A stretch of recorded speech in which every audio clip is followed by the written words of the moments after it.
কোনো রকম ঝামেলা ছাড়া জাস্ট 10 মিনিটের মধ্যে একটা চিকেন ফ্রাই রেসিপি নিয়ে এসেছি। কোনো রকম ঝামেলা করা লাগবে না এই রেসিপিটার জন্য, আর একদম খুব স্বল্প সময়ের মধ্যে এটা বানিয়ে ফেলতে পারবেন। এটা ভিতরটা যেমন জুসিনেস হবে আর উপরটা হবে একদম ক্রিস্পি, খেতে হবে অসাধারণ টেস্টি একটা চিকেন ফ্রাই।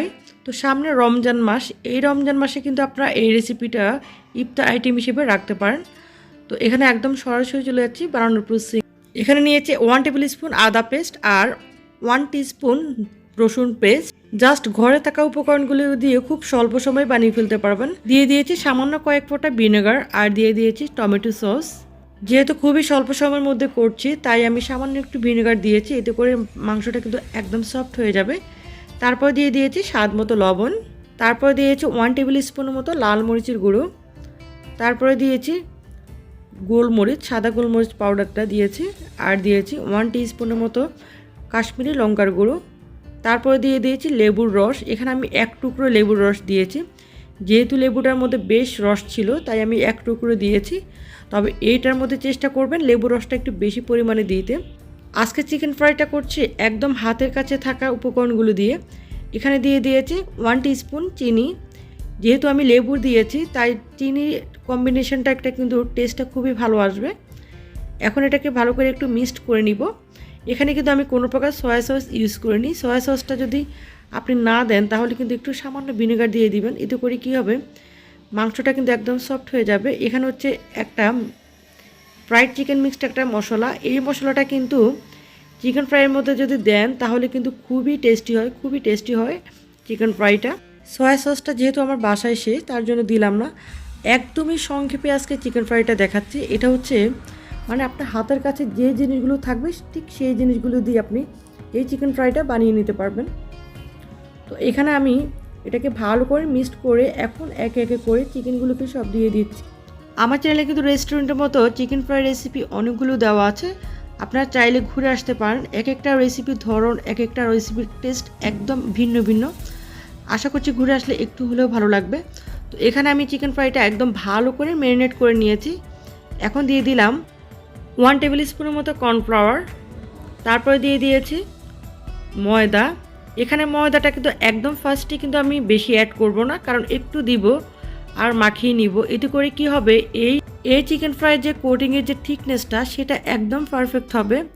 তো এটা আমি একটু একটু করে দিব আর মাখিয়ে নিব। তো এটার সাথে আপনারা চাইলে আরও অনেক কিছু অ্যাড করতে পারেন, চাইলে পেঁয়াজ বাটা বা মরিচ বাটা অ্যাড করতে পারেন যদি ঝালটা বেশি খেতে পছন্দ করেন তাহলে। তো এই আইটেমটা কিন্তু আপনারা বাচ্চাদের জন্য তৈরি করতে পারেন, বাচ্চাদের টিফিন আইটেম হিসেবে। আবার সামনে রমজান মাস, রমজানের জন্য কিন্তু এটা ফ্রোজেন করে রাখতে পারেন। তো এটা আমি মিক্সড করে নিয়েছি। এখানে নিয়েছি কিছু ব্রেড ক্রাম্ব। এখন আমি একটা প্যান বসিয়ে দিলাম, প্যানের মধ্যে দিয়ে দিলাম পরিমাণ মতো তেল। তেলটা যখন একটু গরম হয়ে আসবে তখনই আমি এখানে কি করব, ব্রেড ক্রাম্বটা লাগিয়ে নিব। চিকেন ফ্রাই বেটারটা চেষ্টা করবেন একদম পাতলাও না আবার একদম শক্ত না, ঠিক এরকম করে বানাতে। এতে করে কি হবে এই ব্রেড ক্রাম্বটা একদম খুব সুন্দরভাবে একদম পারফেক্টলি লাগবে, কোনো অংশে কমও না আবার কোনো অংশ বেশিও না, খুব সুন্দরভাবে লেগে যাবে। এতে করে চিকেন ফ্রাইটা খুব সুন্দর হবে, দেখতেও সুন্দর লাগবে, খেতেও খুবই ভালো লাগবে। আপনার বাসায় গেস্ট এসেছে, জাস্ট 10 মিনিটের মধ্যে এই ফ্রাইটা করে দিতে পারবেন। তো আপনারা চাইলে ব্রেড ক্রাম্ব না দিয়ে সরাসরি ময়দা দিয়ে এটা ভেজে নিতে পারেন।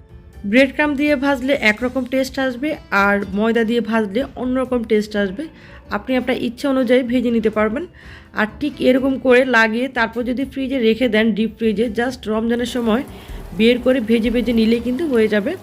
তো মাঝখানে ছোট্ট একটি রিকোয়েস্ট করছি, যারা আমার চ্যানেলটি নতুন দেখছেন অথবা ভিডিওটি নতুন দেখছেন, চ্যানেলটি সাবস্ক্রাইব করার অনুরোধ রইল আর পাশে থাকা নোটিফিকেশন বেল আইকনটি অল করে দিবেন। এতে করে আমি যখনই নতুন কোনো ভিডিও আপলোড দিব আপনি ইউটিউবে সর্বপ্রথম নোটিফিকেশন আকারে পেয়ে যাবেন।